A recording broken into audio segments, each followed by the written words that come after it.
அப்போஸ்தலனாகிய பரிசுத்த பவுல் எபேசியருக்கு எழுதின நிருபத்தின் 5வது அதிகாரத்தின் 10வது வசனத்தை இந்த நாளின் தியானத்துக்காக எடுத்துக்கொள்ளலாம். எபேசியருக்கு எழுதின நிருபத்தின் 5வது அதிகாரம் 10வது வசனம். கர்த்தருக்கு பிரியமானது இன்னதென்று நீங்கள் சோதித்து பாருங்கள். இந்த வார்த்தைகளோடு கூட தேவ ஆவியானவர் இந்த காலவேளை நம்மோடு கூட பேச போகிறார். எத்தனை பேர் அவளோடு கூட காத்திருக்கிறீங்க? கரங்களை உயர்த்தி ஒரு அல்ல சொல்லாமா? இன்னும் உற்சாகமா சொல்லாமா? இன்னும் உற்சாகமா சொல்லாமா? கர்த்தருடைய வார்த்தை அப்போஸ்தலனாகிய பரிசுத்த பவுல் மூலமாக நமக்கு புறப்பட்டு வருகிறது. கர்த்தருக்கு பிரியமானது இன்னதென்று நீங்கள் சோதித்து பாருங்கள். இன்னைக்கு நமக்கு பிரியமான வாழ்க்கை என்னன்னு சொல்லி சூஸ் பண்ணிக்கிட்டு நமக்கு பிரியமான காரியங்களை அநேகம் நானும் நீங்களும் செய்து கொண்டிருக்கிற சூழ்நிலையில் கர்த்தருடைய வார்த்தை நமக்கு புறப்பட்டு வருகிறது.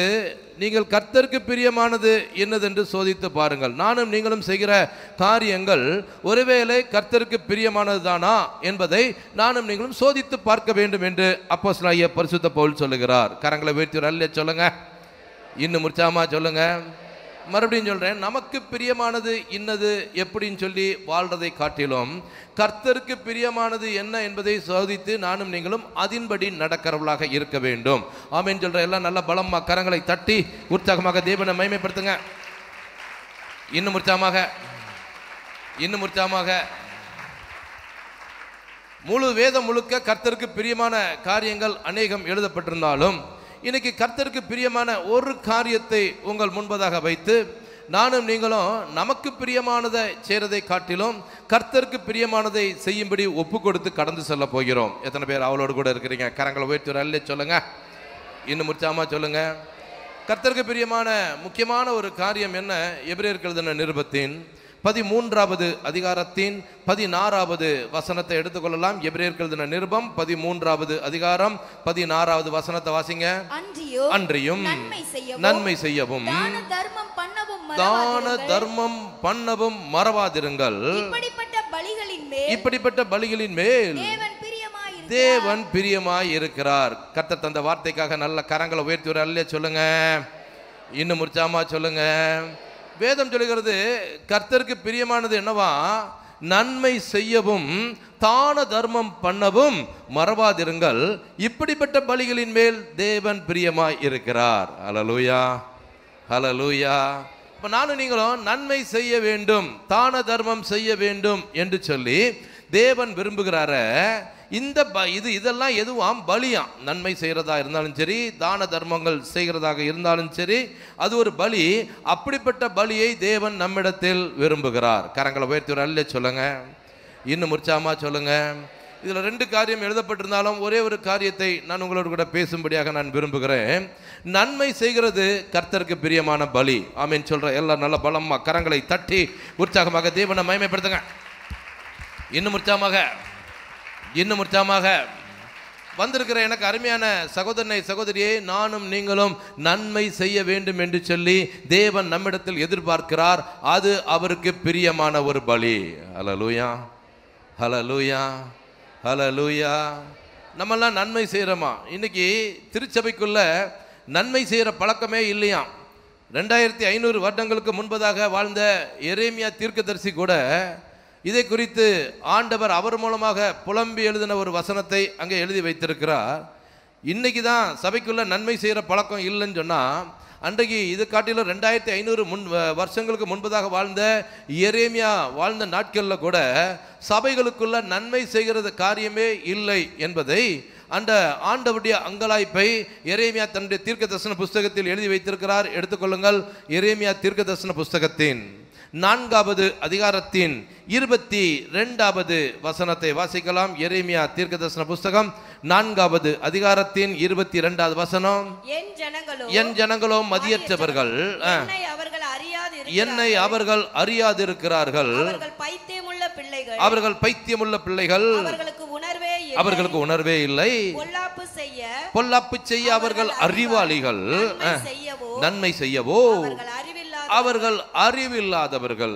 ஆண்டவர் சொல்றார் பாருங்க, என் ஜனம்தான் எப்படிப்பட்டவங்களா இருக்காங்களா? என்னை அவர்கள் அறியாதிருக்கார்கள். என் ஜனங்களோ மதியற்றவர்கள். என்னை அவர்கள் அறியாதிருக்கிறார்கள். அப்ப பாருங்க, இன்னைக்கு தேவனுடைய ஜனங்களாக இருந்தாலும் இன்னைக்கு தேவனை அறிய வேண்டிய விதத்தில் தேவ ஜனங்கள் அறியாமல் இருக்கிறார்கள். அப்படிப்பட்ட ஜனங்களை குறித்து தான் ஆண்டவர் சொல்கிறார், அவர்கள் மதியற்றவர்கள். என் ஜனங்களோ மதியற்றவர்கள், என்னை அவர்கள் அறியாதிருக்கிறார்கள். இன்றைக்கு நானும் நீங்களும் சபைக்கு வந்து பிதாவாகிய தேவனை ஆராதிக்கிறோம், ஆண்டவராகிய இயேசு கிறிஸ்துவை தொழுது கொள்கிறோம், பரிசுத்த ஆவியானவரை நானும் நீங்களும் ஆராதிக்கிறோம், நல்லதுதான். ஆனால் அந்த பிதாவை ஆராதிக்கிற நானும் நீங்களும் பிதா எப்படிப்பட்டவர் அப்படிங்கிறது தெரிஞ்சா போதாது, பிதா எப்படிப்பட்டவரோ அந்த கிரியைகளை நானும் நீங்களும் செய்தால்தான் நானும் நீங்களும் தேவனை அறிந்தவர்கள். ஆமேன் சொல்றவங்க எல்லாம் கரங்களை உயர்த்துற அல்ல சொல்லுங்க, இன்னும் உற்சாகமா சொல்லுங்க. இயேசு கிறிஸ்து எப்படிப்பட்டவரோ இயேசு கிறிஸ்துவின் கிரியைகளை நானும் நீங்களும் செய்தால்தான் இயேசு கிறிஸ்துவை அறிந்தவர்கள். நான் பரம்பரையாக கிறிஸ்தவ குடும்பத்தில் பிறந்தேன் பிரதர்.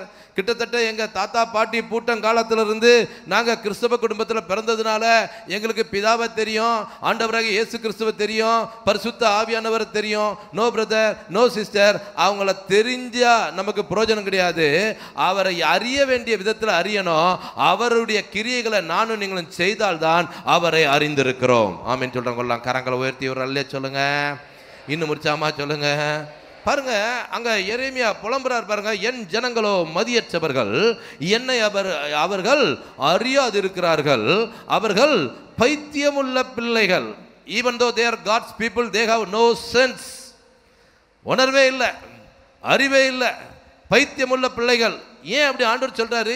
ஏன் ஜனங்களாக இருந்தாலும் பொல்லாப்பை செய்ய அவர்கள் அறிவாளிகள். பொல்லாப்பு செய்யறதுக்கு பக்கா பிரில்லியன்ட். எங்க போய் ஒளிஞ்சிருந்து தப்பு பண்ணா பாஸ்டர் கண்ணுக்கு தெரியாம தப்பு பண்ணலாம், உடன் ஊழியக்காரங்களுக்கு தெரியாம தப்பு பண்ணலாம், இல்ல சபை விசுவாசிகளுக்கு தெரியாம தப்பு பண்ணலாம்னு சொல்லிட்டு தப்பு பண்றதுல கணக்கு போடுறதுல பக்கா பிரில்லியன்ட். நான் இப்போ மகாபலிபுரத்தில் ஒளிஞ்சிருந்து தப்பு பண்றேன், என்ன என் சபையார் யாரும் பார்க்க முடியாது அப்படின்னு சொல்லி தப்பு பண்றதுல பக்கா பிரில்லியண்டா. ஆனா எதுல அறிவில்லாதவர்களாம்? நன்மை செய்யவோ அவர்கள் அறிவில்லாதவர்கள். அப்ப பாருங்க, 2500 வருஷத்துக்கு முன்பதாகவே சபைக்குள்ள நன்மை செய்கிற காரியமே இல்லை. அதனால தான் ஆண்டவர் அங்கலைக்கிறார். அந்த நன்மை செய்கிற பலி மேல தேவன் இன்றைக்கும் பிரியமாய் இருந்து கொண்டு இருக்கிறார்.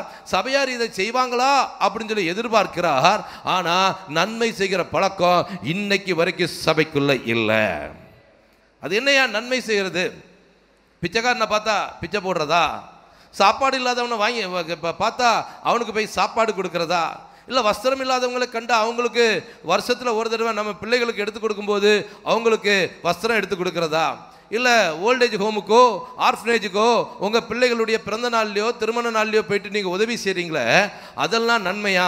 அதெல்லாம் உலக பிரகாரமான நன்மையாக இருந்தாலும் தேவன் நம்மிடத்தில் இன்னைக்கு ஒரு விசேஷித்த நன்மையை எதிர்பார்க்கிறார். எத்தனை பேர் புரிந்து கொண்டீங்க? கரங்களை உயர்த்தி ஒரு அல்ல சொல்லுங்க, இன்னும் உற்சாகமாக சொல்லுங்க. உலக பிரகாரமான நன்மையை நானும் நீங்களும் செய்யலன்னு சொன்னா கூட தேவனை அறியாத ஜனங்கள் இன்றைக்கு உலகத்தில் நம்மை காட்டிலும் அதிகமாக உலக பிரகாரமான நன்மையை செய்து கொண்டிருக்கிறார்கள். அப்போ ஆண்டவர் நம்மிடத்தில் எதிர்பார்க்கிற அந்த நன்மை என்றால் என்ன? எப்படிப்பட்ட நன்மையாகிய பலியின் மேல் தேவன் பிரியமாய் இருக்கிறார்? திருப்பிக் கொள்ளுங்கள். மீகா தீர்க்கதரிசன புஸ்தகம் 6வது அதிகாரத்தின் 8வது வசனத்தை வாசிக்கலாம். மீகா தீர்க்கதரிசன புஸ்தகத்தின் 6வது அதிகாரத்தின் 8வது வசனம். மனுஷனே, நன்மை இன்னதென்று அவர் உனக்கு அறிவித்திருக்கிறார். ஒரு நிமிஷம். நன்மைன்னா என்னன்னு பார்க்கலாமா? நல்ல கவனிங்க. மறுபடியும் சொல்றேன். உலக பிரகாரமான நன்மையை தேவன் நன்மை என்று சொல்லி குறிப்பிடவில்லை. இந்த இடத்துல தேவன் நம்மிடத்துல எப்படிப்பட்ட பலிகளின் மேல் பிரியமா இருக்கிறாராம். இன்னைக்கு சபைக்கு ஆண்டவர் எழுதுறாரு, மனுஷனே நன்மை இன்னதென்று அவர் உனக்கு அறிவித்திருக்கிறார். நியாயம் செய்து இரக்கத்தை சிநேகித்து உன் தேவனுக்கு முன்பாக மனத்தாழ்மையாய் நடப்பதை அல்லாமல் வேற எண்ணத்தை கர்த்தர் உன்னிடத்தில் கேட்கிறார். புரிந்து கொண்ட எல்லாம் நல்ல பலமா கரங்களை தட்டி உற்சாகமாக தேவனை மகிமைப்படுத்துங்க. இன்னும் உற்சாகமாக கரங்களை கொண்டு வந்தவங்க நல்ல பலமா கரங்களை தட்டி ஆண்டவரை மகிமைப்படுத்துங்க. Hallelujah, hallelujah, hallelujah, hallelujah, hallelujah. My dear brothers and sisters, நன்மைன்னா என்னையா? எப்படிப்பட்ட நன்மையாகிய பலியின் மேல் தேவன் பிரியமா இருக்கிறாராம். அந்த நன்மை இன்னைக்கு சபைக்குள்ள இல்லாதை கண்டுதான் ஆண்டவர் நமக்கு கற்றுக் கொடுக்கிறார். ஏம்பா உனக்கு நன்மைன்னா என்னன்னு தெரியுமா? நியாயம் செய்து இரக்கத்தை சிநேகித்து உன் தேவனாகிய கர்த்தருக்கு முன்பாக மனத்தாழ்மையாய் நடப்பதை அல்லாமல் வேற எண்ணத்தை கர்த்தர் உன்ட்ட கேட்கிறாரு. அப்போ நன்மைன்னா என்ன? முதல்ல நியாயம் செய்யறது, ரெண்டாவது இரக்கத்தை சிநேகிக்கிறது, மூன்றாவது மனத்தாழ்மையாய் நடப்பது. புரிந்து கொண்ட எல்லாரும் நல்ல மறுபடியும் பலமா கரங்களை தட்டி உற்சாகமாக தேவனை மேன்மைப்படுத்துங்க. இன்னும் உற்சாகமாக, இன்னும் உற்சாகமாக, இன்னும் உற்சாகமாக. இதுல 3 காரியம் போடப்பட்டிருக்குது. எல்லாத்தையும் பேசுறதுக்கு எனக்கு நேரம் இல்லை. ஒரே ஒரு காரியம், நியாயம் செய்கிற காரியத்தை மாத்திரம் நான் பேசி கடந்து செல்லும்படியாக விரும்புகிறேன். இன்னைக்கு நம்மெல்லாம் நியாயம் செய்யறோமா? நம்மெல்லாம் ரொம்ப நியாயமா நடக்கிறோமா?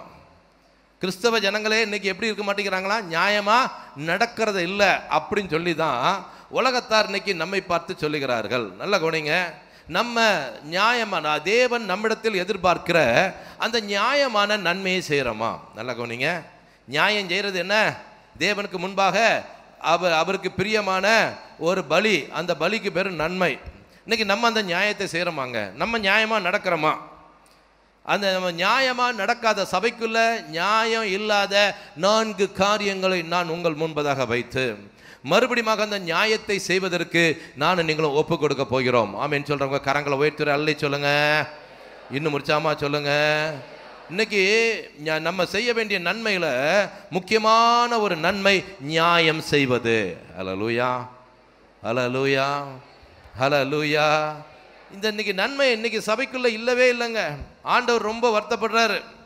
2 கொரிந்தியர் 5வது அதிகாரம் 10வது வசனம் இவ்வாறாக சொல்லுகிறது, ஏனெனில் சரீரத்தில் அவனவன் செய்த நன்மைக்காவது தீமைக்காவது தக்க பலனை அடையும்படிக்கு நாம் எல்லாம் கிறிஸ்துவின் நியாயாசனத்துக்கு முன்பாக வெளிப்பட வேண்டும். நல்ல கவனிங்க, வந்திருக்கிற எனக்கு அருமையான சகோதரனே சகோதரியே, இன்னைக்கு நானும் நீங்களும் நன்மை செய்கிறவர்களாக இருந்தால் அந்த நன்மைக்கேற்ற பலனை ஆண்டவர் பரலோகத்தில் நமக்கு தருவார். ஒருவேளை நன்மை செய்யாம தீமை செய்தோம் என்று சொன்னால் அதற்கேற்ற தண்டனையை இயேசு வரும்போது நமக்கு தருவார். எத்தனை பேர் புரிந்து கொண்டீங்க? கரங்களை உயர்த்தி ஒரு அல்ல சொல்லுங்க. இன்னும் உற்சாகமா சொல்லுங்க, இன்னும் உற்சாகமா சொல்லுங்க. வாசிங்க பிரசங்கியின் புஸ்தகம் 12வது அதிகாரத்தின் கடைசி வசனம் 14வது வசனத்தை வாசிங்க. பிரசங்கி 12வது அதிகாரத்தின் 14வது வசனம் வாசிங்கம்மா. ஒவ்வொரு கிரியையும் அந்தரங்கமான ஒவ்வொரு காரியத்தையும் நன்மையானாலும் தீமையானாலும் தேவன் நியாயத்திலே கொண்டு வருவார். My dear brothers and sister, விசுவாசிகளாகிய நானும் நீங்களும் செய்கிற ஒவ்வொரு கிரியையும் அந்தரங்கமான ஒவ்வொரு காரியத்தையும் அதுல காணப்படுகிற நன்மையா இருந்தாலும் சரி தீமையா இருந்தாலும் சரி ஒரு நாளில் தேவன் நியாயத்துல கொண்டு வந்து நிறுத்துவார். எத்தனை பேர் புரிந்து கொண்டீங்க? கரங்களை உயர்த்துற அல்ல சொல்லுங்க. இன்னும் உற்சாகமா சொல்லுங்க, இன்னும் உற்சாகமா சொல்லுங்க. நாம் செய்த நன்மைக்கு ஏற்ற பலனை ஆண்டவர் பரலோகத்தில் தருவார். ஒருவேளை நன்மை செய்யல அப்படின்னு சொன்னா அந்த ஆக்கினையாகிய தண்டனையை அடைய போகிறோம். அதுக்கு தான் அந்த கிறிஸ்துவின் நியாயாசனத்துக்கு முன்பாக நம்மெல்லாம் வெளிப்பட போகிறோம். இன்னொரு வசனத்தையும் வாசிங்க. யோவான் எழுதின சுவிசேஷம் 5வது அதிகாரத்தின் 28வது 29வது வசனத்தை வாசிங்க. யார் பரலோகத்துக்கு போக முடியும், யார் போக முடியாது என்பதை அங்கே ஆவியானவர் அழகாக எழுதி வைத்திருக்கிறார். யோவான் எழுதின சுவிசேஷத்தின் 5வது அதிகாரத்தின் 28வது 29வது வசனம். இதை குறித்து நீங்கள் ஆச்சரியப்பட வேண்டாம், ஏனென்றால் பிரேத குழிகளில் உள்ள அனைவரும், அதாவது கல்லறைக்குள்ள அடக்கம் பண்ணப்பட்ட அனைவரும் அவருடைய சத்தத்தை கேட்கும் காலம் வரும். அப்பொழுது நல்ல கவனிங்க, நன்மை செய்தவர்கள் ஜீவனை அடையும்படியாகவும் எழுந்திருக்கிறவர்களாகவும் தீமை செய்தவர்கள் ஆக்கினையை அடையும்படி எழுந்திருக்கிறவர்களாகவும் புறப்படுவார்கள். நல்ல கவனிங்க, நல்ல கவனிங்க. நானும் நீங்களும் நன்மை செய்தால் ஆண்டவராக இயேசு கிறிஸ்து வரும்போது அந்த எக்கால சத்தத்தை கேட்டு அவரோடு கூட எடுத்துக்கொள்ளப்படுவோம். இல்லை நானும் நீங்களும் நன்மை செய்யலை அப்படின்னு சொன்னால் கடைசி நாளில் நியாய தீர்ப்பு நடக்கும்போது அதற்கேற்ற ஆக்கினையை அடைவோம். My dear brothers and sister, நானும் நீங்களும் இயேசுவோடு கூட எடுத்துக்கொள்ளப்பட்டு பரலோகத்துக்குள்ள பிரவேசிக்க வேண்டும் என்று சொன்னால் பூமியில நன்மை செய்ய வேண்டும். ஆமென் சொல்ற எல்லாம் நல்ல மறுபடியும் பலமா கரங்களை தட்டி உற்சாகமாக தேவனை மகிமைப்படுத்துங்க. இன்னும் உற்சாகமாக அந்த நன்மை செய்யறதுன்னா 3 காரியம் இருக்குது. நியாயம் செய்து, இரக்கத்தை சிநேகித்து, தேவனுக்கு முன்பாக மனத்தாழ்மையா நடக்கிறது தான் தேவன் நம்மிடத்தில் எதிர்பார்க்கிற விசேஷித்த நன்மை. அந்த நன்மையில் இன்னைக்கு முதலாவது நானும் நீ செய்ய வேண்டியது, நானும் நீங்களும் நியாயம் செய்ய வேண்டும். கரங்களை உயர்த்துறாலே சொல்லுங்க, இன்னும் உற்சாகமா சொல்லுங்க. ஆனால் இன்னைக்கு சபைக்குள்ள நியாயம் இருக்கிறதுக்கு பதிலாக அநியாயம் காணப்படுகிறது. என்ன காணப்படுது? நீங்கள்லாம் நியாயம் செய்கிறீங்களா, அநியாயம் செய்கிறீங்களா? என்ன அப்படி பேசாமல் இருக்கிறீங்க? நியாயமும் செய்யலை அநியாயமும் செய்யலை அப்படிங்கிறீங்களா? சே, நியாயம் செய்கிறோம் அப்படிங்கிறவங்கெல்லாம் கரங்களை உயர்த்துறாலே சொல்லுங்க. என்ன 10-15 பேர் கூட கை தூக்கலையே. நான் நியாயம் செய்கிறேன் அப்படின்னு சொல்கிறவங்கெல்லாம் கரங்களை உயர்த்துறாலே சொல்லுங்க. ஐயோ, ஒரு கையும் தூக்கலையே. அப்போ அநியாயம் செய்கிறீங்களா? நீங்களாம் அநியாயம் செய்கிறீங்களா? இன்னைக்கு சபைக்குள்ள காணப்படுகிற 4 அநியாயம் என்னங்க? நானும் நீங்களும் நியாயம் செய்கிறத தேவன் நம்மிடத்தில் எதிர்பார்க்க அதுக்கு பதிலாக செய்கிற அநியாயங்கள் 4 அநியாயம் என்ன? ஆண்டவர் வருத்தப்படுற காரியம் என்ன? முதலாவது அநியாயத்தை திருப்பிக் கொள்ளுங்கள். 1 கொரிந்தியருடைய நிருபம் 6வது அதிகாரத்தின் 8வது வசனத்தை வாசிப்போம். 1 கொரிந்தியர் 6வது அதிகாரத்தின் 8வது வசனம். நீங்களே அநியாயம் செய்கிறீர்கள். போதும், நல்ல கவனிங்க. கொரிந்து சபைக்கு பவுல் எழுதுறாரு, நீங்களே என்ன பண்றீங்க? அநியாயம் செய்கிறீங்க. எங்க அநியாயம் செய்யறதுக்காக இன்னைக்கு சபைக்கு வரோம்? நம்ம நியாயம் செய்யறதுக்கு சபைக்கு வரோமா, இல்லை அநியாயம் செய்யறதுக்கு சபைக்கு வரோமா? உலகத்து மனுஷர்கள் சில நேரம் நம்மகிட்ட கேட்பாங்க, கொஞ்சம் நியாயமாக நடக்கக்கூடாதாங்க அப்படிமா. இன்னைக்கு நம்ம சபைக்குள்ள வர்ற நம்மளை பார்த்தா பவுல் சொல்றாரு, அன்னைக்கு கொரிந்து சபையிலும் இந்த பிரச்சனை இருந்துச்சு 2000 வருஷத்துக்கு முன்பதாக.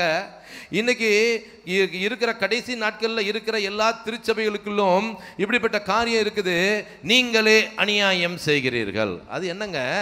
திருச்சபையார் செய்கிற அநியாயம் என்ன? இப்ப அந்த அதிகாரத்துல 6வது வசனத்திலிருந்து வாசிங்கம்மா. சகோதரனுடைய சகோதரன் வழக்காடுகிறான், அவிசுவாசிகளுக்கு முன்பாகவும் அப்படி செய்கிறான். நல்ல கவனிங்க, நீங்கள் ஒருவரோடு ஒருவர் வழக்காடுகிறது எவ்விதத்திலும் குற்றமாய் இருக்கிறது. அப்படி செய்கிறதை விட நீங்கள் ஏன் அநியாயத்தை சகித்துக் கொள்கிறது இல்லை? ஏன் நஷ்டத்தை பொறுத்துக் கொள்கிறது இல்லை? நீங்களே அநியாயம் செய்கிறீர்கள். My dear brothers and sister, Corinth சபையில காணப்பட்ட அதே அநியாயம் இன்றைக்கு சபைக்குள்ள நடந்து கொண்டே இருக்கிறது. சகோதரனோடு கூட சகோதரன் வழக்காடி நேர பாஸ்டர்ட்ட வந்துடுறாங்க. பாஸ்டர், இந்த பிரதர் என்னை இப்படி திட்டாரு, இந்த சிஸ்டர் என்னை இப்படிலாம் சொல்லிட்டாங்க தெரியுமா, எவ்வளோ உண்மையுத்தமா ஆண்டவருக்காக நான் ஊழியம் பண்ணிட்டு இருந்தேன், என்னைய போய் இப்படி இந்த சிஸ்டர் சொல்லிட்டாங்களே. நல்லா கவனிங்க, இதில் அநியாயம் பண்ணுறது யாருன்னா, சகோதரனோடு சகோதரன் வழக்காடுகிறாராம். அவிசுவாசிக்கு முன்பதாக ரோட்டில் போகிற அவிசுவாசி காரி துப்புவான். இவங்கெல்லாம் பெராக்கா திருச்சபைக்கு போகிறாங்களாம்.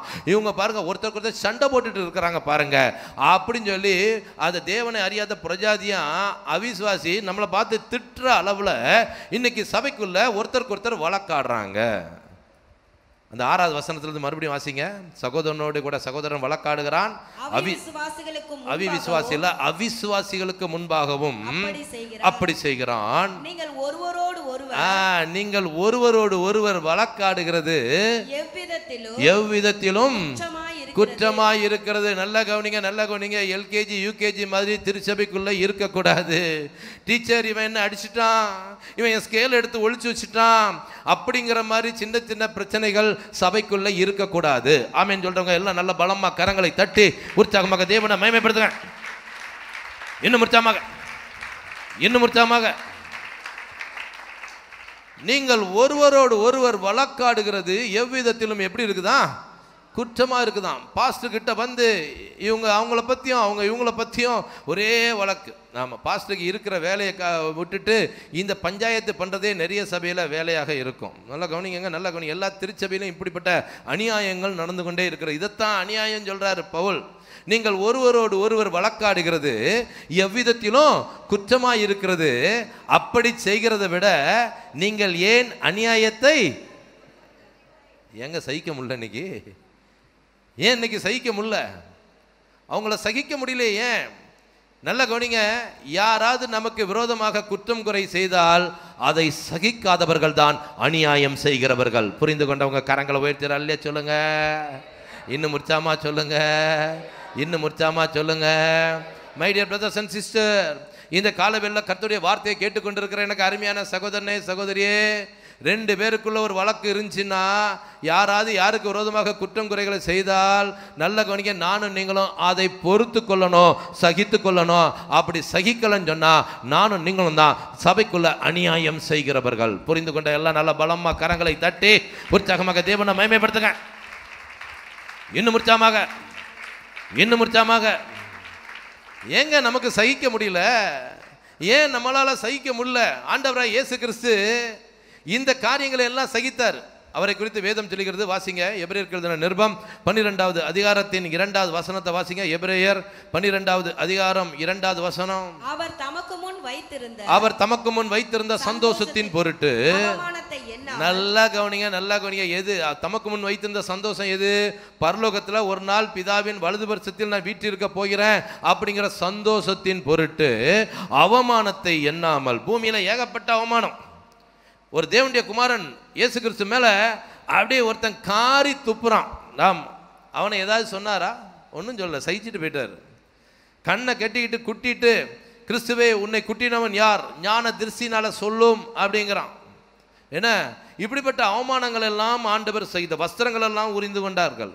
இப்படிப்பட்ட அவமானங்களை எண்ணாமல் அதாவது சிலுவையாகிய பாடுகளை சகித்து தேவனுடைய சிங்காசனத்தின் வலதுபட்சத்தில் வீற்றிருக்கிறார். நல்ல கவனிங்க ஐயா, வந்திருக்கிற எனக்கு அருமையான சகோதரனே சகோதரியே, ஒரு தேவனுடைய குமாரனே அவருக்கு நேரிட்ட அவமானங்களை அப்படியே சகித்தார் என்று சொன்னால் நானும் நீங்களும் எம்மாத்திரம் பிறர் நமக்கு விரோதமாக செய்கிற ஒவ்வொரு குற்றம் குறைகளை நானும் நீங்களும் சகிக்கணும். சகிக்கலன்னு சொன்னா நானும் நீங்களும் தான் அநியாயம் செய்கிறவர்கள். எத்தனை பேர் புரிந்து கொண்டீங்க? கரங்களை உயர்த்துற அல்ல சொல்லுங்க. இன்னும் முடிச்சாமா சொல்லுங்க. இனி நீங்கள் சகிப்பீர்களா? அப்ப பாஸ்டர்ட்ட ஒரு கம்ப்ளைண்ட் கூட வரக்கூடாது. அந்த பிரதர் இப்படி பண்ணிட்டாரு, இந்த சிஸ்டர் அப்படி பண்ணிட்டாங்க. நோ பிரதர், நோ சிஸ்டர், சொன்னீங்கன்னா நீங்க தான் அநியாயம் செய்கிறீர்கள். அப்போ நான் விசுவாசிக்கிறேன், இனிமேல் நீங்கள் செய்ய மாட்டீங்க. இப்படிப்பட்ட அநியாயம் இனிமேல் இந்த சபைக்குள்ள நடக்காது. இப்போ மறுபடியும் வாங்க, 1 கொரிந்தியர் 6வது அதிகாரம் 8வது வசனத்திலிருந்து வாசிங்க. நீங்களே அநியாயம் செய்கிறீர்கள், நஷ்டப்படுத்துகிறீர்கள், சகோதரருக்கும் அப்படி செய்கிறீர்களே.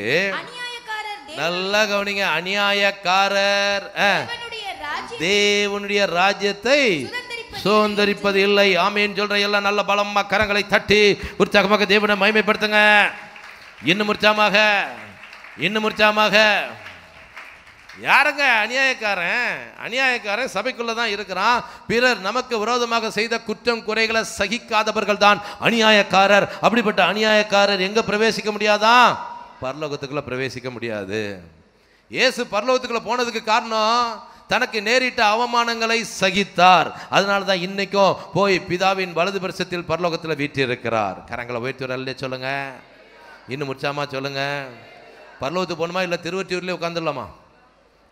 என்ன ஆசையே இல்லையா? பரலோகத்துக்கு போகணுமா இல்லை திருவற்றியூர்லேயே உட்காந்துடலாமா? பரலோகத்துக்கு போனோன்னா வேற வழியே இல்லை. பிறர் நமக்கு விரோதமாக செய்த அந்த அநியாயங்களை சகிக்க வேண்டும். அல்லேலூயா. குற்றம் குறைகளை சகிக்க வேண்டும். ஆகவே நல்ல கவனிக்க, நம்ம அந்த சகிக்கலை அப்படின்னு சொன்னால் இன்னைக்கு நம்ம பரலோகத்துக்குள்ளே போக முடியாது. ஏன் இந்த காரியங்கள்லாம் சபைக்குள்ளே வருது? ஏன் இப்படி போட்டி பொறாமல் வருது? ஏன் ஒருத்தருக்கு ஒருத்தர் வழக்காடுறாங்க? அதே 1 கொரிந்தியர் 1வது அதிகாரம் 10வது வசனத்தை வாசிங்க. சபைக்குள்ள, அந்த கொரிந்து சபைக்குள்ள இப்படி நடக்கிறதுக்கு காரணம் என்ன? 1 கொரிந்தியர் 1வது அதிகாரம் 10வது வசனத்தை வாசிங்க. சகோதரரே, நல்ல கவனிங்க, நீங்கள் எல்லாரும் ஒரே காரியத்தை பேசவும் பிரிவினைகள் இல்லாமல் ஏக மனதும் ஏக யோசனையும் உள்ளவர்களாய் சீர்பொருந்தி இருக்கவும் வேண்டும் என்று நம்முடைய கர்த்தராகிய இயேசு கிறிஸ்துவின் நாமத்தினாலே உங்களுக்கு புத்தி சொல்லுகிறேன். நல்ல கவனிங்க, சபைக்கு தான் எழுதுறாரு. சபையார் எப்படி பேசணுமா? ஒரே காரியத்தை பேசணும். பிரிவினைகள் இல்லாமல் ஏக மனதும் ஏக யோசனையும் சபைக்குள்ள இருந்தா சபைக்குள்ள அநியாயமே நடக்காது. ஆமென் சொல்ற எல்லாம் நல்ல பலமா கரங்களை தட்டி உற்சாகமாக தேவனை மகிமைப்படுத்துங்க. இன்னும் உற்சாகமாக கொரிந்து சபையில 1வது அதிகாரத்துல பவுல் சொல்லிட்டு 6வது அதிகாரம் வரும்போது நீங்க ஒருத்தருக்கு ஒருத்தர் வழக்காடுறது எவ்விதத்திலும் குற்றமா இருக்கிறதுன்னு சொன்னாரு. அதுக்கு காரணம் என்ன? அந்த சபைக்குள்ள ஒரு ஐக்கியம் இல்லாமல் போய்விட்டது. அங்க சபைக்குள்ள இருக்கிறவங்களுக்குள்ள பிரிவினை வந்துருச்சு. சிலர் சொல்றாங்க நான் பவுலை சேர்ந்தவன்கிறாங்க, சிலர் சொல்றாங்க நான் கேபாவாகிய பேதுருவை சேர்ந்தவன், சிலர் சொல்றாங்க நான் அப்போலோவை சேர்ந்தவன், சிலர் சொல்றாங்க நான் கிறிஸ்துவை சேர்ந்தவன். சபைகளுக்குள்ள அப்படிதான். நான் பாஸ்டரை சேர்ந்தவன், நான் பாஸ்டர் அம்மாவை சேர்ந்தவன், நான் உடனூழியக்காரரை சேர்ந்தவன், நான் வொர்ஷிப் லீடரை சேர்ந்தவன் அப்படிங்கிற பிரிவினை வந்ததுன்னா நீங்கள் ஒருவரோடு ஒருவர் வழக்காடுவதற்கு அது காரணமாக இருக்கும். ஆகவே சபைக்குள்ள பிரிவினைகள் வரக்கூடாது. எத்தனை பேர் விசுவாசிக்கிறீங்க? கரங்களை உயர்த்துற அல்லே சொல்லுங்க. இன்னும் முடிச்சாமா சொல்லுங்க. ஆகவே முதலாவது அநியாயம், சபைக்குள்ள நடக்கிற அநியாயம் என்னன்னு சொன்னா பிறர் நமக்கு விரோதமாக செய்கிற குற்றம் குறைகளை சகிக்காமல் இருக்கிறது தான் நம்பர் 1 அநியாயம். அப்ப நம்ம நியாயம் செய்யணும்னு ஆண்டவர் எதிர்பார்க்கிறார். நம்ம நியாயம் செய்யறதை ஆண்டவர் எதிர்பார்க்கிறார். என்னதான் செஞ்சாலும் பரவாயில்ல அப்படின்னு சொல்லி சகிச்சிட்டு போயிட்டே இருக்கணும். ஹல்லேலூயா, ஹல்லேலூயா, ஹல்லேலூயா. வாசிங்க 1 பேதுரு 2வது அதிகாரம் 20வது வசனத்தை வாசிங்க. 1 பேதுருவின் நிருபம் 2வது அதிகாரம் 20வது வசனம். நீங்கள் குற்றம் செய்து அடிக்கப்படும் போது பொறுமையோட சகித்தால் அதனால் என்ன கீர்த்தி உண்டு? நல்ல கவனிங்க. நீங்க ஒரு நிர்வாகத்தில் வேலை செய்றீங்க. அந்த நிர்வாகத்துக்கு நீங்க ஒரு தப்பு பண்ணிட்டீங்க. உடனே அந்த நிர்வாகம் அங்க உள்ள சட்ட திட்டத்தின்படி உங்களுக்கு சில தண்டனையை கொடுக்கும். கொடுத்த உடனே ஐயோ ஆண்டவருக்காக நான் இதை சகிக்கிறேன் அப்படின்னு சொல்ல முடியுமா? முடியாது. காரணம், நீங்க தப்பு பண்ணீங்க, அதனால உங்க நிர்வாகம் உங்களுக்கு என்ன கொடுத்தது? தண்டனை கொடுத்தது. தொடர்ந்து வாசிங்க. நல்லா கவனிங்க. நீங்கள் நன்மை செய்து பாடுபடும் போது பொறுமையோட சகித்தால் அதுவே தேவனுக்கு முன்பாக பிரீதியாக இருக்கும். நீங்க ஒரு தப்பும் பண்ணலங்க, ஆனா பிறர் உங்களுக்கு தேவையில்லாம சில இடைஞ்சல்களை கொடுத்துக்கிட்டே இருக்கிறாங்க, உங்களை டார்ச்சர் பண்றாங்க, உங்களை அப்பப்ப பின்னால போய் எதையோ புறங்குறாங்க. அதை நீங்க எப்படி சகிக்கணுமா? அதை பொறுமையோடு சகித்தாதான் நன்மை செய்கிறவர்கள். அந்த நன்மை செய்கிறதுல முதலாவது ஒரு பிரதானம் நியாயம் செய்வது. நம்ம அதுக்கு எதிர்த்து நின்னு வச்சுக்கிடுங்க, நானும் நீங்களும் தான் அநியாயம் செய்கிறவர்கள். ஹல்லேலூயா, ஹல்லேலூயா, ஹல்லேலூயா. இது முதலாவது காரியம். 2வது சபைக்குள்ள நடக்கிற 2வது அநியாயம் என்ன? எடுத்துக்கொள்ளுங்கள். நீதிமொழிகளின் புஸ்தகம் 16வது அதிகாரத்தின் 8வது வசனத்தை வாசிக்கலாம். நீதிமொழிகள் 16வது அதிகாரத்தின் 8வது வசனம். அநியாயமாய் வந்த அதிக வருமானத்திலும் நியாயமாய்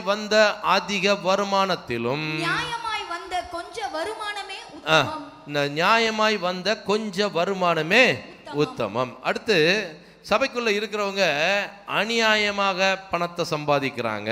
my dear brothers and sister, கொஞ்சம் கவனிங்க. இன்னைக்கு நீங்க உங்களுக்குள்ள வர்ற வருமானம் நியாயமா வந்ததா இல்ல அநியாயமாக வந்ததா? கொஞ்சம் கவனிச்சு பாருங்க. நீங்க நல்ல லஞ்சத்தை வாங்கிட்டு, ஆமா சபையில் ஆண்டவரே 1 லட்ச ரூபா லஞ்சம் வாங்கியிருக்கிறேன், 50,000 ரூபா காணிக்க பெட்டியில் தூக்கி போட்டுடுறேன் அப்படின்னு சொன்னா ஆண்டவர் ஒத்துப்பாரா? மனுஷனுக்கு வேணா பட்ட நாம அடிக்கலாம், ஆண்டவருக்கு எந்த கொம்பனும் பட்ட நாம அடிக்க முடியாது. நல்லா கவனிங்க. லஞ்சம் வாங்கி அதுல கொடுக்கிற ஒரு பைசாவை கூட ஆண்டவர் ஏற்றுக்கொள்ள மாட்டார். எத்தனை பேர் புரிந்து கொண்டீங்க? கரங்களை உயர்த்துற அல்ல சொல்லுங்க. இன்னும் முடிச்சாமா சொல்லுங்க. இன்னைக்கு வீட்டுக்குள்ள அநியாய வருமானம், அந்த வீட்டுக்கு என்ன நடக்குமா? எடுத்துக்கொள்ளுங்கள். ஆபகுக் தீர்க்கதரிசன புஸ்தகம் 2வது அதிகாரத்தின் 9வது வசனத்தை வாசிக்கலாம். ஆபகுக் தீர்க்கதரிசன புஸ்தகத்தின் 2வது அதிகாரத்தின் 9வது வசனம். தீமையின் வல்லமைக்கு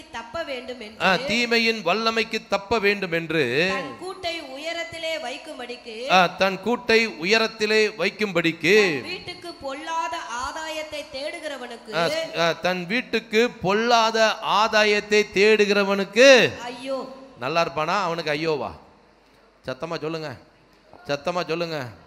வந்திருக்கிற எனக்கு அருமையான சகோதரனே சகோதரி, இப்படி யாராவது இருந்தால் அவங்கள திருத்திக் கொள்ளுங்க. தேவன் நம்ம இடத்துல எதிர்பார்க்கிறது நியாயத்தை எதிர்பார்க்கிறார். நியாயமாக சம்பாதிக்கணும்னு சொல்லி தேவன் எதிர்பார்க்கிறார். அதை விட்டுட்டு அநியாயமாக யாரும் சம்பாதிச்சுட்டு இங்கே உட்கார்ந்துருக்காதீங்க.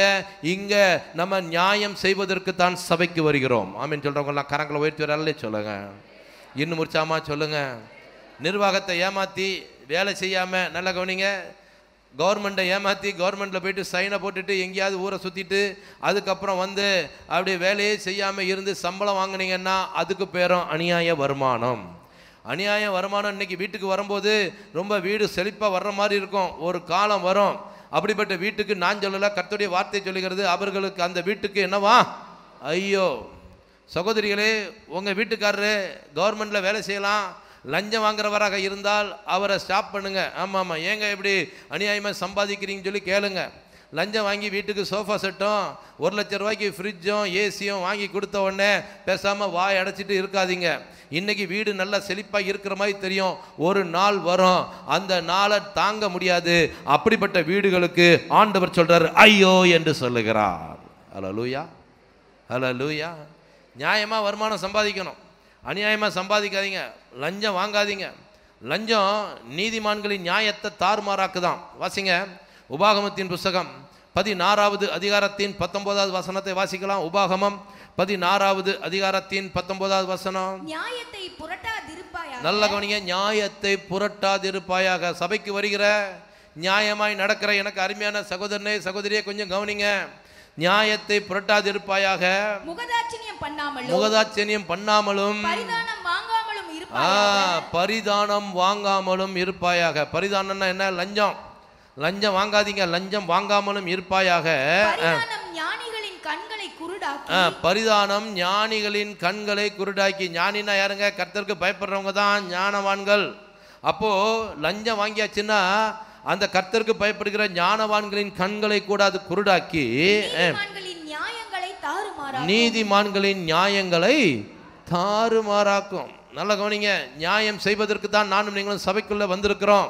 இன்னைக்கு சபைக்குள்ள இருக்கிறவங்க அநியாயமாய் வருமானத்தை சம்பாதிக்க கூடாது, லஞ்சம் வாங்கக்கூடாது, வேலை செய்யாம சம்பளத்தை வாங்கிட்டு வந்து வீட்டில் சேர்க்க கூடாது. ஆமீன் சொல்ற எல்லாம் நல்ல பலமா கரங்களை தட்டி உற்சாகமாக தேவனை மகிமைப்படுத்துங்க. இன்னும் உற்சாகமாக, இன்னும் உற்சாகமாக. பரிசேயரும் வேத பாரகரும் ஆண்டவராக இயேசு கிறிஸ்துவை சோதிக்கிறதற்கு அவர்கிட்ட வந்து கேட்குறாங்க, ஆண்டவரே ராயனுக்கு வரி கொடுக்கிறது நியாயமா அப்படிங்கிறாங்க. அவங்களுக்கு ஒரு விளக்கத்தை சொல்லிட்டு கடைசியாக சொல்லி முடிக்கிறாரு, ராயனுடையதை ராயனுக்கும் தேவனுடையதை தேவனுக்கும் செலுத்துங்கள். நல்லா கவனிங்க, நல்லா கவனிங்க. ராயன்கிட்ட வேலை செய்கிறீங்க, கவர்மெண்ட்டில் வேலை செய்கிறீங்கன்னா கவர்மெண்ட்டுக்கு உண்மையாக இருங்க. நீங்கள் வேலை செய்கிற நிர்வாகத்துக்கு உண்மையாக இருங்க. ப்ரைவேட்டில் வேலை செஞ்சால் நீங்கள் வேலை செய்கிற நிர்வாகத்துக்கு உண்மையாக இருங்க. மேலதிகாரிகள் பார்த்த உடனே வேலை செய்கிற மாதிரி ஒரு நடிப்பு நடிச்சுட்டு மேலதிகாரிகள் இல்லைன்னு சொன்னோடனே அப்படியே ஹாயாக உட்காந்து வாட்ஸ்அப்லேயும் ஃபேஸ்புக்லேயும் நேரத்தை செலவழிச்சா நீங்கள் சம்பாதிக்கிற வருமானம் அநியாய வருமானம். அப்படி வீட்டுக்கு ஆதாயத்தை தேடுறவங்களுக்கு நான் சொல்லலை, கர்த்தருடைய வார்த்தை சொல்லுகிறது, அவர்களுக்கு ஐயோ. வேண்டாம், அநியாய வருமானம் சம்பாதிக்காதீங்க. வேதத்தில் அநியாய வருமானத்தை சம்பாதித்த ஒரு மனிதனுடைய பரிதாபமான நிலைமை நான் உங்களுக்கு சொல்லிக் கொடுக்கும்படியாக விரும்புகிறேன். நாகமான் தன்னுடைய குஷ்டரோகம் சொஸ்தமான உடனே அதுக்கு காரணமான தீர்க்கதரிசி எலிசாவை பார்த்து அவருக்கு ஒரு காணிக்கையை கொடுக்கறதுக்கு அங்கே வந்தார்.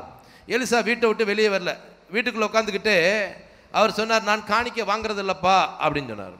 மறுபடியும் நாகமான் வருந்தி கேட்டுக்கிட்டான், ஐயா என்கிட்ட வெள்ளியும் மாற்று வஸ்திரமும் இருக்குது, தயவுசெய்து இதை உங்களுக்கு காணிக்கையாக கொண்டு வந்திருக்கேன், வாங்கிக்கிடுங்க அப்படின்னு சொன்னாலும் அவர் நான் வாங்குறது இல்லைன்னு சொல்லி நாகமான திருப்பி அனுப்பிட்டார்.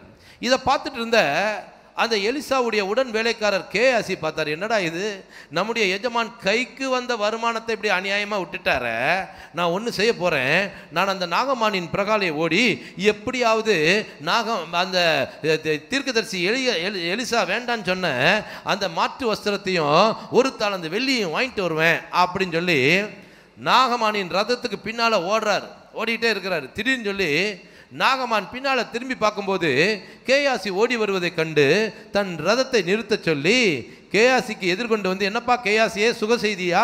இப்பொழுது தானே உங்க இடத்துல இருந்து வந்தேன் அப்படின்னு சொல்லி கேட்கும்போது உடனே கேயாசி சொல்றார், ஆம், சுக செய்தி தான். இப்பொழுதுதான் தீர்க்கதரிசியின் புத்திரரில் 2 வாலிபர் உமது அடியானிடத்தில் வந்தார்கள். அவர்களுக்கு 2 மாற்று வஸ்திரத்தையும் 1 தாலந்து வெள்ளியையும் என்னுடைய எஜமான் உங்களிடத்தில் வாங்கி வர சொன்னார் என்று சொல்லி பொய் சொல்ல, அதை நம்பிய நாகமானும் 1 தாலந்து வெள்ளிக்கு பதிலாக 2 தாலந்து வெள்ளியையும் 2 மாற்று வஸ்திரத்தையும் 2 பைகளில் போட்டு 2 வேலைக்காரரை கூப்பிட்டு, இந்தாங்கப்பா தீர்க்கதரிசி கேட்குறாரு, இதை கொண்டு போய் கொடுத்துட்டு வாங்க அப்படின்னு சொல்லி அனுப்பின உடனே அவர்களை ஒரு மேட்டு பக்கத்தில் நிப்பாட்டி வச்சுட்டு, போதும் இதுக்கப்புறம் நானே கொண்டு போயிடுவேன்னு சொல்லிட்டு அவங்ககிட்ட இருந்து 2 தாலந்து வெள்ளியையும் 2 மாற்று வஸ்திரத்தையும் வாங்கி ஒன்றும் தெரியாத நல்ல பிள்ளை மாதிரி வீட்டுக்குள்ளே வச்சுட்டு இப்போ தீர்க்கதரிசி எலிசாவுக்கு முன்னால் வந்து நிற்கிறான் கேயாசி. தீர்க்கதரிசி இருந்த இடத்துலேருந்தே இந்த திருட்டு கேயாசி என்னெல்லாம் பண்ணிச்சுங்கிறத அப்படியே கண்டுபிடிச்சிட்டார்.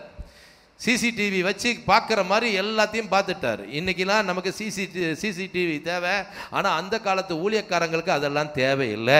இருந்த இடத்துலேருந்தே சொல்லுவாங்க யார் யார் என்னென்ன தப்பு பண்ணிட்டு வந்திருக்காங்க அப்படின்னு சொல்லி. அப்படி இன்னைக்கு தீர்க்கதரிசிகள் இருந்தால் இன்னைக்கு சபைக்குள்ளே இத்தனை பேர் இருக்கவே முடியாது. எத்தனை பேர் புரிந்து கொண்டீங்க? கரங்களை உயர்த்தி ஒரு அல்லே சொல்லுங்க, இன்னும் முடிச்சாமா சொல்லுங்க. ஒரு ஊழியக்காரரை குறித்து ஒரு புஸ்தகத்தில் வாசித்தேன். வல்லமையாக ஊழியம் செய்த ஒரு ஊழியக்காரர், கிருபாசனம் ஸ்தாபகர். அவர் ரொம்ப எளிமையானவர். சபையில் ஸ்டேஜிலலாம் அப்படி மேலே சேர்லலாம் உட்கார மாட்டேன், கீழே தான் உட்காந்துருப்பார். கீழே அப்படியே உட்காந்து ஜெபம் பண்ணிக்கிட்டே இருப்பார். ஆராதனை நடந்துக்கிட்டே இருக்கும். அப்போ ஒரு சகோதரி அவசரமாக ஓடி வந்தாங்களாம் சபைக்குள்ளே. ஓடி வந்தோடனே இவர் அங்கே திடீர்னு சொல்லி பார்த்துட்டு ஆண்டவர் அந்த சகோதரி செய்த குற்றங்களை அப்படியே உணர்த்தினாராம். உணர்த்தினோடனே அந்த அம்மா வாசலுக்குள்ளே நுழைஞ்சி, இப்படி சைடு வாசலுக்கு நுழைஞ்சி உள்ள சகோதரி பக்கத்தில் வந்து உட்கார போனாங்களாம். உடனே இங்கேருந்தே சொன்னாராம், நில்லு, அங்கே உள்ளே வராதன்னாராம். உடனே அந்த அம்மாவுக்கு அதிர்ச்சியாம், என்ன அப்படின்னு சொல்லி இப்படி நின்னாங்களாம். பக்கத்து வீட்டுக்காரன் தேங்காய் உன் வீட்டுக்குள்ளே உளுந்த உடனே அதை எடுத்து மத்தியானத்துக்கு குழம்புக்காகன்னு சொல்லி வீட்டுக்குள்ளே போய் ஒளிச்சு போட்டு வந்திருக்கிறிய, போ, முதல்ல போயிட்டு அந்த தேங்காயை அந்த வீட்டில் கொடுத்து மன்னிப்பு கேட்டுட்டு அதுக்கப்புறம் சபைக்குள்ளே வா அப்படின்னு சொன்னாராம். பாருங்க, அப்படிப்பட்ட தீர்க்கதரிசி தான் எலிசா தீர்க்கதரிசி. எலிசா உட்கார்ந்த இடத்துலேருந்தே கண்டுபிடிச்சிட்டார் இந்த திருட்டு கேயாசி என்னெல்லாம் பண்ணிச்சு அப்படின்னு சொல்லிட்டு. வாசிங்க 2 ராஜாக்களுடைய புத்தகம் 5வது அதிகாரத்தின் 25வது வசனத்தை வாசிங்க. பின்பு அவன் உள்ளே போய் அதெல்லாம் வாங்கி வச்சுட்டு நல்ல பிள்ளை மாதிரி இருந்து தீர்க்கதரிசி முன்னால வராம பாருங்க. பின்பு அவன் உள்ளே போய் தன் எஜமானுக்கு முன்பாக நின்றான். கேயாசியே, நீ எங்கே இருந்து வந்தாய் என்று எலிசா அவனை கேட்டதற்கு அவன் உமது அடியான் எங்கும் போகவில்லைங்கிறான். நல்ல கவனிங்க, ஒரு அநியாயமா வருமானத்தை சம்பாதிக்கிறதுக்கு எத்தனை பொய் பாருங்க. நாகமான்ட்ட போய் சொல்றாரு, கொண்டு வந்த வேலைக்காரங்களை அங்கேயே நிறுத்திக்கிடுங்க போதும் அப்படின்னு சொல்லி அப்படி அவங்கள திருட்டுத்தனமா அங்கேயே நிப்பாட்டி வச்சுட்டு தீர்க்கதரிசிகிட்ட கொடுக்க போறேன்னு சொல்லிட்டு நேராக எங்கே கொண்டு போய் வச்சுட்டாரு, வீட்டுக்குள்ளே வச்சுட்டு இப்போ எலிசா கிட்டையும் போய் சொல்கிறாரு, உமது அடியானா நான் எங்கேயும் போகலைங்க, இங்கே தானங்க இருக்கிறேன் அப்படின்னு சொன்ன உடனே எலிசாவுக்குள்ள இருக்கிற ஆவியானவர் வெகுண்டு வராரு பாருங்க. அப்பொழுது எலிசா கேயாசியை பார்த்து, அந்த மனுஷன் உனக்கு எதிர்கொண்டு வர தன் ரதத்தை திருப்பின போது என் மனம் உன்னோடு கூட செல்லவில்லையா? ஏண்டா திருட்டு கேயாசி, நான் வேண்டான்னு சொல்லி அனுப்புன அந்த 2 மாற்று வஸ்திரத்தையும் அந்த 1 தாலந்து வெள்ளியையும் வாங்கிட்டு வர்றதுக்கு நீ அந்த நாகமானுக்கு எதிர்கொண்டு போகும்போது அவன் ரதத்திலிருந்து திரும்பி வந்தானே, அப்போ என் மனசாட்சி உன்னோடு கூட பேசலையா? ஐயோ, தீர்க்கதரிசி வேண்டான்னு சொன்னதை நம்ம போய் வாங்குறமேன்னு சொல்லி உன் மனசை இடிக்கலையா அப்படின்னு சொல்லிட்டு என்ன சொல்றாரு பாருங்க. பணத்தை வாங்குகிறதற்கும் வஸ்திரங்களையும் ஒலிவ தோப்புகளையும் திராட்சை தோட்டங்களையும் ஆடு மாடுகளையும் வேலைக்காரரையும் வேலைக்காரிகளையும் வாங்குவதற்கு இது காலமா? ஏண்டா திருட்டு கேயாசி, பணத்தை வாங்குறதுக்கு இது காலமாடா? இது தீர்க்கதரிசன ஊழியம் செய்கிற காலம். இந்த காலத்துல நான் வேண்டாம் என்று வெறுத்து தள்ளின அந்த வருமானத்தை நீ வாங்கிட்டு போய் வச்சிருக்கிறேப்பா, அந்த பணத்தை வாங்குறதற்கு வஸ்திரங்களை வாங்குறதுக்கு இது உனக்கு காலமோ அப்படின்னு சொல்லிட்டு என்ன சொல்ற பாருங்க. ஆகையால் நாகமானின் குஷ்டரோகம் உன்னையும் உன் சந்ததியாரையும் என்றைக்கும் பிடித்திருக்கும் என்றான்.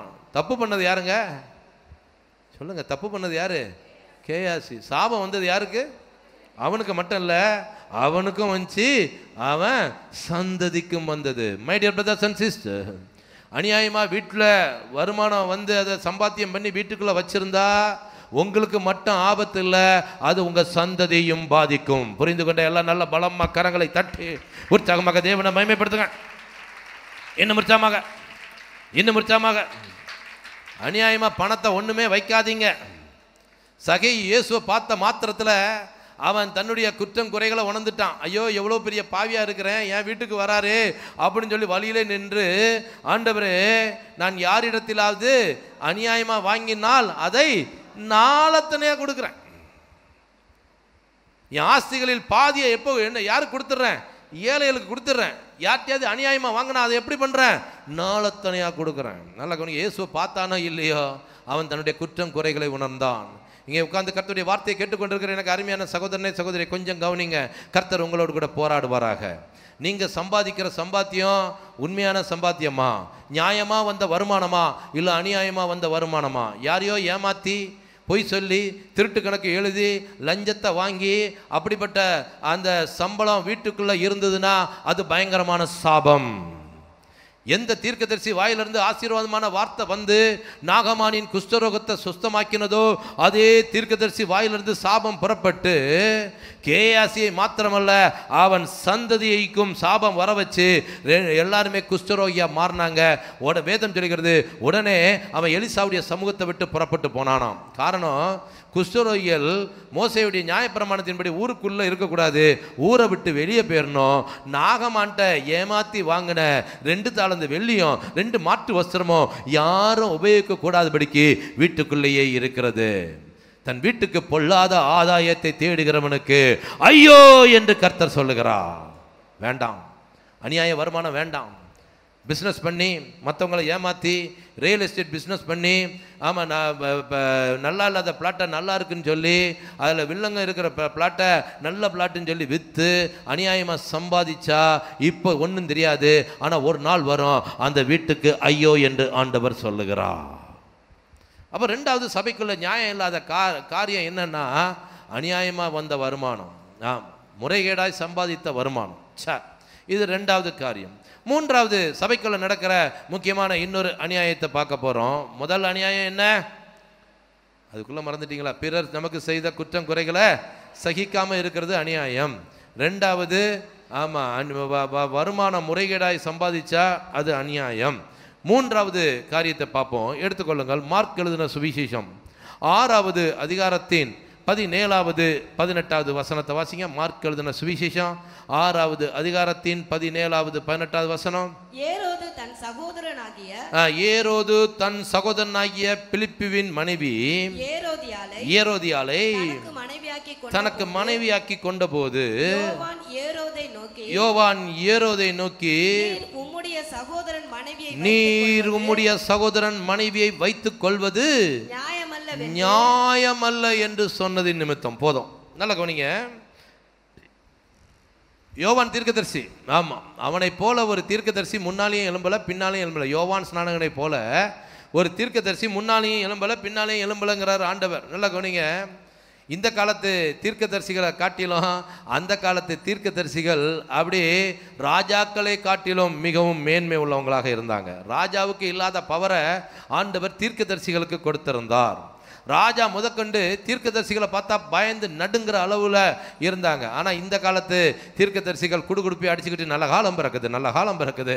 ஆமாம் ஆமாம், திருவற்றியூரில் நீ பங்களா வாங்க போகிற, வீடு வாங்க போகிற, ஆமாம் சகோதரியே கட்டப்படாத உன் வீடு கட்டப்பட போகிறது, உன் பிள்ளைகளுக்கு திருமணம் ஆகலன்னு சொல்லி வருத்தப்பட்டு இருக்கிறியா, கர்த்தர் திருமண காரியங்களை ஏற்பாடு செய்கிறார் அப்படின்னு சொல்லி இந்த காலத்து தீர்க்கதரிசிகள் மாதிரி இல்லை. கர்த்தர் சொல்லாததை சும்மாவாது சொல்கிற தீர்க்கதரிசிகள் மாதிரி இல்லை. அந்த கால தீர்க்கதரிசிகளே வித்தியாசமாக இருந்தாங்க. ஆகாப் ராஜா தப்பு பண்ணும்போது கர்த்தர் எலியா தீர்க்கதரிசி அனுப்பும்போது நல்லா கவனிங்க, பின்னால் என்ன கிடைக்கும் அப்படிங்கிறத சொல்கிறதுக்கு தீர்க்கதரிசிகள் தேவையில்லைங்க. ஜனங்கள் பாவம் செய்யும் போது அவர்களை எச்சரித்து உணர்த்துபவனே உண்மையான தீர்க்கதரிசி. ஆமேன்னு சொல்கிற எல்லாம் நல்ல பலமாக கரங்களை தட்டி உற்சாகமாக தேவனை மகிமைப்படுத்துங்க. இன்னும் உற்சாகமாக வீடு வாங்குவேன், கார் வாங்குவேன், பங்களா வாங்குவேன்னு சொல்றதுக்கு, உன் பிள்ளைகளுக்கு திருமணம் நடக்கும், இதை சொல்றதுக்கு தீர்க்கதரிசிகள் தேவை இல்லைங்க. ஆண்டவர் நீங்க வேதத்தை எடுத்து பாருங்க, தீர்க்கதரிசிகளை ஏன் வச்சாருன்னு சொன்னா, ஜனங்கள் பாவம் செய்யும் போது அவர்களை எச்சரிக்கிறதுக்கு தான் தீர்க்கதரிசிகளை வைத்தார். எத்தனை பேர் ஆமென் சொல்றீங்க? நல்ல கரங்களை உயர்த்துறல்லே சொல்லுங்க. இன்னும் முடிச்சாமா சொல்லுங்க. ஆகாப் ராஜா தப்பு பண்ணும்போது ஆண்டவர் எலியா தீர்க்கதரிசி அனுப்புறாரு.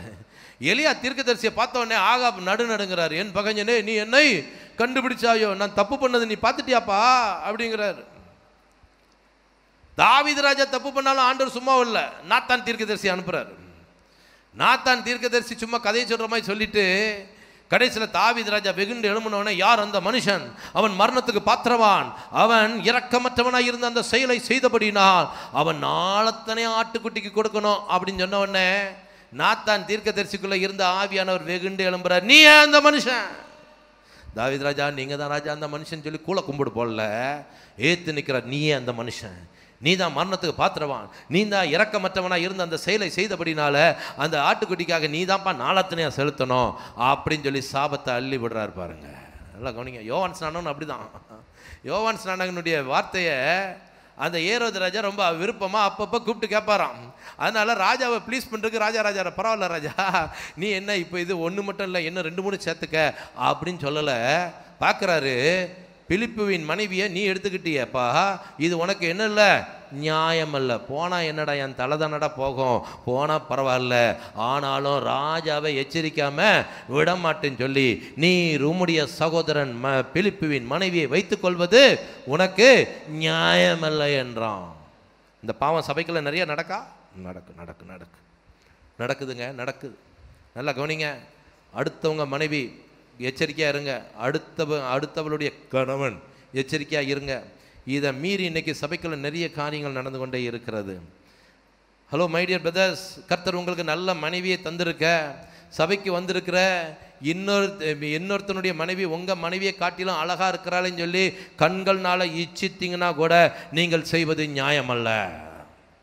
வந்திருக்கிற எனக்கு அருமையான சகோதரிகளே, கர்த்தர் உங்களுக்கு நல்ல கணவரை தந்திருக்க, சபைக்கு வருகிற இன்னொரு சகோதரியின் கணவன் உங்கள் கணவரை காட்டிலும் ரொம்ப அஜித் மாதிரி ரொம்ப அழகாக இருக்கிறாரே அப்படின்னு சொல்லி இச்சையோடு கூட பார்த்தீர்கள் என்று சொன்னால், நான் சொல்லலை, கர்த்தருடைய வார்த்தை சொல்கிறது, நீங்கள் செய்வது நியாயமல்ல. நயா இது அடுத்தவன் மனைவி அடுத்தவளுடைய கணவன் அப்படிங்கிற உணர்வே இல்லாமல் இன்னைக்கு சபைக்குள்ளே போயிடுச்சு. இன்னைக்கு வித்தியாசமாக போயிட்டு இருக்குது இன்னைக்கு சபைகள். ஆவியானவர் எச்சரிக்கிறார். ஆவியானவர் சொல்லுகிறதை சபை காதுள்ளவன் கேட்க கடவன். வேதம் சொல்லுகிற ஒரு சிறிய இச்சையோடு கூட பார்க்கிற எவனும் தன் இருதயத்தில் அவளோட விபச்சாரம் செய்தாச்சு. அந்த பாவம் நிறையவே நடக்குது. துணிகரமாக பாவம் பண்ணலன்னா கூட இன்னைக்கு கண்கள்னால அடுத்தவனுடைய மனைவியும் அடுத்தவனுடைய கணவனையும் ஈச்சித்து சபைக்குள்ள நியாயம் இல்லாத காரியங்கள் ஏராளம் நடக்கிறது.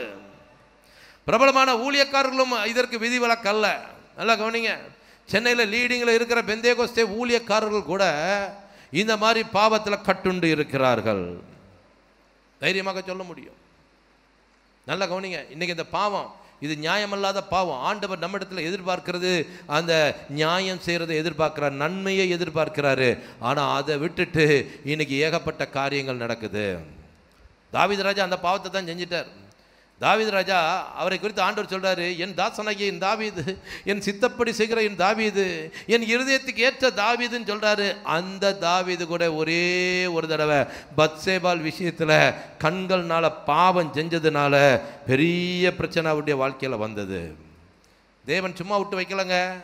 தாவீது தானே என் இருதயத்துக்கு ஏற்றவன், அதனால இவனை கண்டுக்காம விட்டுறேன் அப்படின்னு சொல்லி நினைக்கல.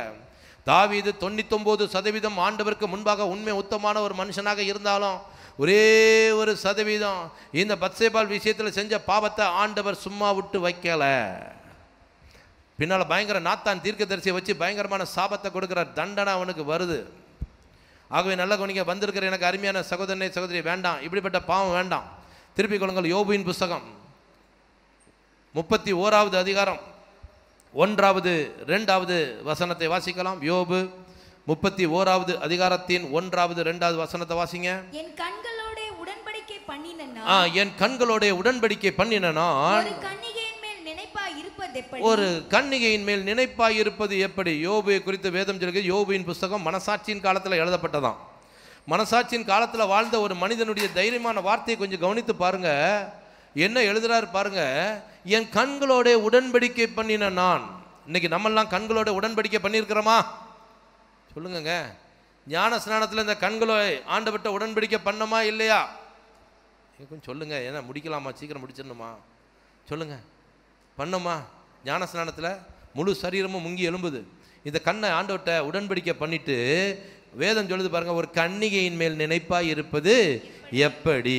பாருங்க, ஆஃபீஸில் பக்கத்து கேபினில் வேலை செய்கிற பொண்ணு உங்கள் மனைவியை காட்டில் ரொம்ப அழகாக இருக்கிறாளேன்னு சொல்லி எப்போ பார்த்தாலும் அவன் நினைப்பு இருக்கா இல்லையா? ஒரு சிலரோடு கூட ஆவியானவர் போராடுவதை என் ஆவியில் நான் உணர்ந்து கொண்டுகிட்டு இருக்கிறேன். தேவன் அவர்களை மாற்றுவாராக. என்னையா நடக்குது? நல்ல கட்டிய மனைவி இருக்க, கட்டிய கணவன் இருக்க, வேலை செய்கிற இடத்துல இன்னொருத்தன் உங்கள் மனைவியை காட்டிலும் உங்கள் கணவரை காட்டிலும் அழகாக இருக்கிறானேன்னு சொல்லி அதே நினைப்பா இருக்கிறீங்களே, இது எப்படி அப்படின்னு சொல்லிட்டு அவங்களுக்கு வர்ற தண்டனை சொல்றாரு பாருங்க. அப்பொழுது உன்னதங்களிலிருந்து தேவன் அளிக்கும் பங்கும் உன்னதத்திலிருந்து சர்வ வல்லவர் கொடுக்கும் சுதந்திரமும் கிடைக்குமா? கிடைக்கவே கிடைக்காது. இப்படிப்பட்ட பாவத்தை செய்கிறவங்க பரலோகத்துக்கும் போக முடியாது. பரலோகத்தில் தேவன் வைத்திருக்கிற சுதந்திரத்தை அனுபவிக்கவும் முடியாது. அதில் ஒரு முக்கியமான வசனத்தை யோபு எழுதியிருக்கார் பாருங்க. இப்போ அதில் 9வது வசனத்தை வாசிங்க. என் மனம் யாதொரு ஸ்திரீயின் மேல் மயங்கி அயலானுடைய வாசலை நான் எட்டி பார்த்தது உண்டானால். அப்படின்னா என்ன அர்த்தம் சொல்றேன் பாருங்க. உங்களுக்கு ஆண்டவர் நல்ல மனைவியை கொடுத்துருக்க, பக்கத்து வீட்டுக்காரன் மனைவி உங்கள் மனைவியோட அழகா இருக்கிறாளேன்னு சொல்லி திருட்டுத்தனமாக மனைவி கிச்சனில் வேலை செஞ்சுட்டு இருக்கும்போது எட்டி பார்த்தது உண்டானால். நான் எதையும் எக்ஸ்ட்ராவாக பேசுகிறேங்க, வேதத்தில் இருக்கிறது தான் இன்றைக்கு ஜனங்கள் புரிந்து கொள்ள வேண்டும் என்று நான் பேசுகிறேன்.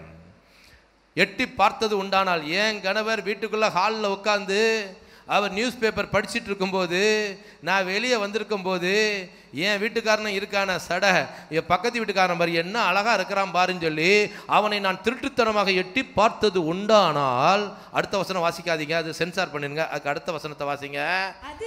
அது தோஷம், அது நியாயாதிபதிகளால் விசாரிக்கக்கூடிய அக்கிரமம். My dear brothers and sisters, இந்த நியாயத்தை இன்னைக்கு சபை செய்கிறதா? இல்லை இல்லை இல்லை. ஏராளமான அநியாயம் சபைக்குள்ள நடந்து கொண்டே இருக்கிறது. ஜாக்கிரதையா இருங்க. வேலை ஸ்தலத்தில் ஜாக்கிரதையா இருங்க. நீங்க எங்கெங்கெல்லாம் பிரயாணப்பட்டு போறீங்களோ அங்கெங்கெல்லாம் ஜாக்கிரதையா இருங்க. கர்த்தர் எனக்கு நல்ல மனைவியை தந்திருக்கிறார், கர்த்தர் எனக்கு நல்ல கணவரை தந்திருக்கிறார், அப்படிப்பட்ட உணர்வோடு கூட இருங்க. உங்ககிட்ட ஆண்டவர் நியாயத்தை எதிர்பார்க்கிறார். ஆமென் சொல்ற எல்லாம் நல்ல பலமா கரங்களை தட்டி உற்சாகமாக தேவனை மகிமைப்படுத்துங்க. இன்னும் உற்சாகமாக. அது நியாயாதிபதிகளால் விசாரிக்கப்பட வேண்டிய அக்கிரமா? ஏண்டா உனக்கு நல்ல மனைவி இருக்க, நீ அடுத்தவன் மனைவி எட்டி பார்க்குறிய அப்படின்னு சொல்லி அது நியாயாதிபதிகளால் விசாரிக்கப்படத்தக்க அக்கிரமம். நாத்தான் தீர்க்கதரிசி தாவீதுக்கு அப்படிதான் சொன்ன, ஏராளமான மனைவிகளை கர்த்தர் உனக்கு தந்திருக்கும் போது உரியாவின் மனைவியை உனக்கு மனைவியா வேணும்னு சொல்லி எடுத்து அவனை போர் முனையில் நிப்பாட்டி வச்சு தந்திரமா நீ கொலை செஞ்சிட்ட பத்தியா, கொலை செஞ்சு நிரந்தரமா உனக்கு எடுத்துக்கொண்டிய பட்டயம் உன் வீட்டை விட்டு விலகாது. ஹலோ, ஏன் வீட்டுக்குள்ள பயங்கரமான வறுமை, ஏன் தரித்திரம், வீட்டுக்குள்ள அடிக்கடி பிள்ளைகளுக்கு உடம்பு சரியில்லாம போகுது, வாங்குற சம்பளத்தை கொண்டு போய் டாக்டர்கிட்ட கொண்டு போய் கொடுக்க வேண்டிய சூழ்நிலை என்ன? ஒரு அக்கிரமம் வீட்டுக்குள்ள இருக்குது. நியாயம் இல்லாத காரியத்தை செய்து கொண்டிருக்கிறீர்கள், அதனாலதான் இவ்வளவு பிரச்சனை. தாவீது கடைசி வரைக்கும் யுத்த காலத்தில் நின்று போராட வேண்டியது இருந்துச்சு. அவன் மனைவிகளை சொந்த குமாரன் அப்சலோம் எழும்பி எல்லா கண்களும் பார்க்க சீரழிச்சு போட்டான். ஜாக்கிரதையாக இருங்க, ஜாக்கிரதையாக இருங்க. வேண்டாம், இப்படிப்பட்ட அநியாயம் இனி சபைக்குள்ள நடக்கக்கூடாது. ஆமென் சொல்ற எல்லாம் நல்ல பலமா கரங்களை தட்டி உற்சாகமாக தேவனை மகிமைப்படுத்துங்க. இன்னும் உற்சாகமாக.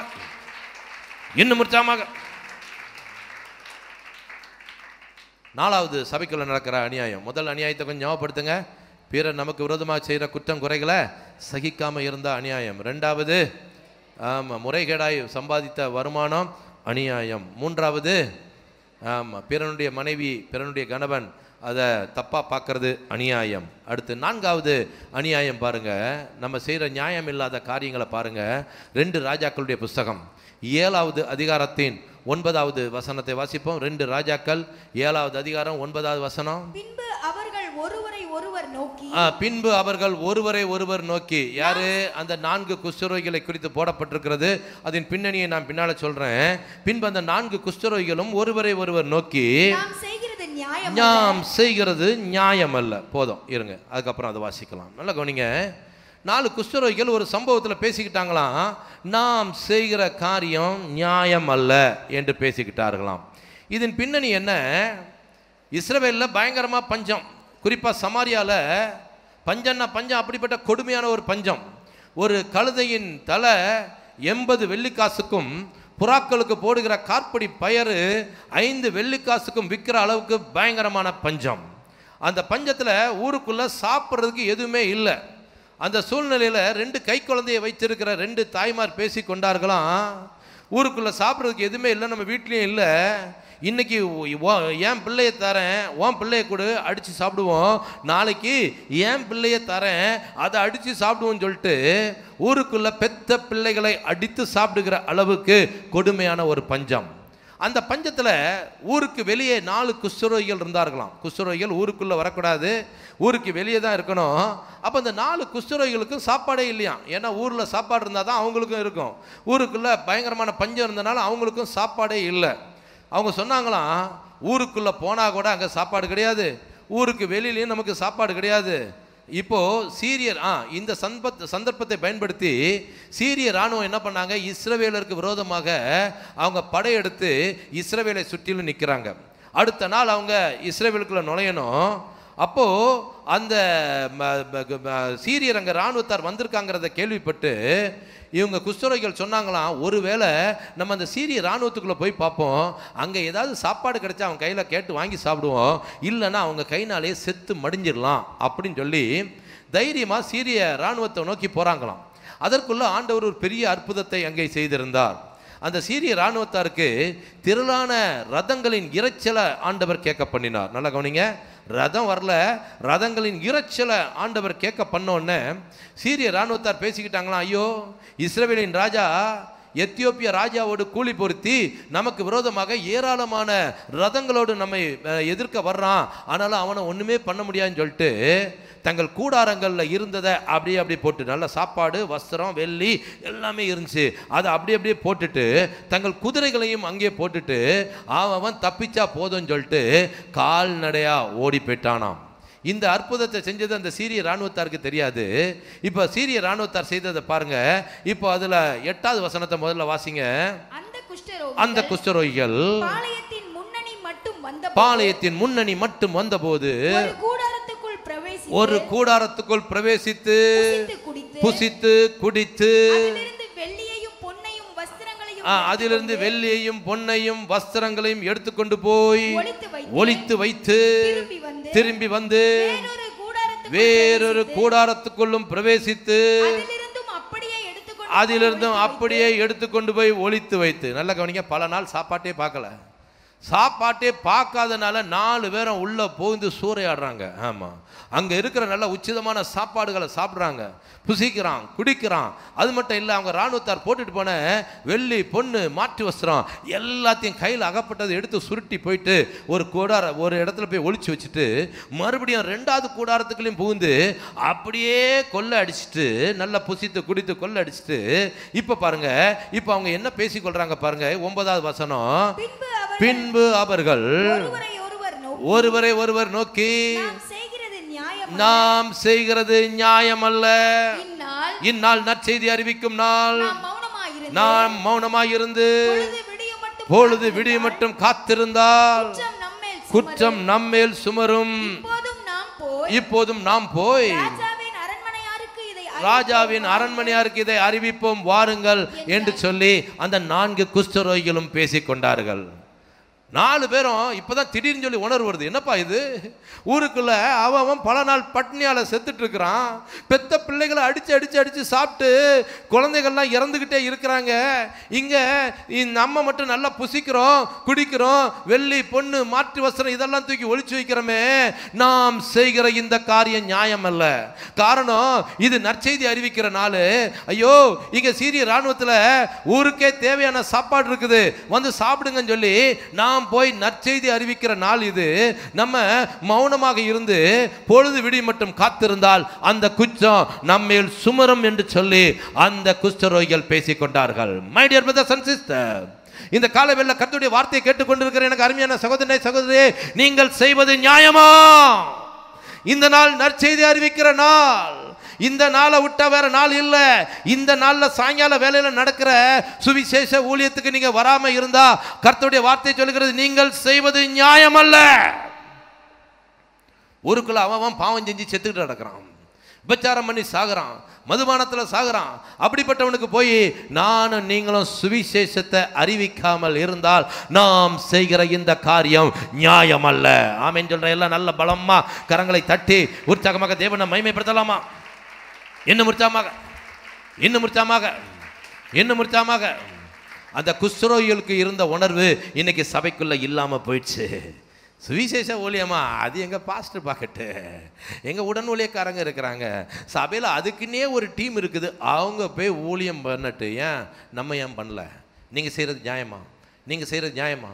வந்திருக்கிற எனக்கு அருமையான பெராக்கா திருச்சபையாரே, நல்ல ஃபேனுக்கு அடியில் உட்காந்துக்கிட்டு போட்டிருக்கிற பவுடரும் லிப்ஸ்டிக்கும் கூட கலையாமல் டீசெண்டாக வந்து அப்படி டீசெண்டாக ஆண்டவரை ஆராதிச்சுட்டு சுவிசேஷ ஊழியத்துக்கும் எனக்கும் எந்த விதமான சம்மந்தம் இல்லாமல் இருக்குதுன்னு சொல்லிட்டு வீட்டுக்குள்ளே உட்காந்து ஏசிக்குள்ளே நிம்மதியாக உட்காந்து வீட்டில் சில காரியங்களை பண்ணுறீங்களே, நீங்கள் செய்வது நியாயமா?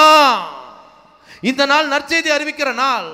அவன் செத்துக்கிட்டு கிடக்கிறான், அவன் பாவத்தை பண்ணிக்கிட்டு அதுல இருந்து மீண்டு வர்றதுக்கு வழி தெரியாம அவன் உட்கார்ந்து செத்துட்டு இருக்கிறான். அவனுக்கு போயிட்டு இயேசுவின் நாமத்தை அறிவித்து பாவத்திலிருந்து இயேசு விடுதலையாக்க வல்லவர்னு சொல்லி நற்செய்தி அறிவிக்கிற நாள்ல நீங்க சும்மா இருந்தா அந்த குற்றம் உங்கள் மேல் சுமரும். நீங்கள் செய்வது நியாயமா?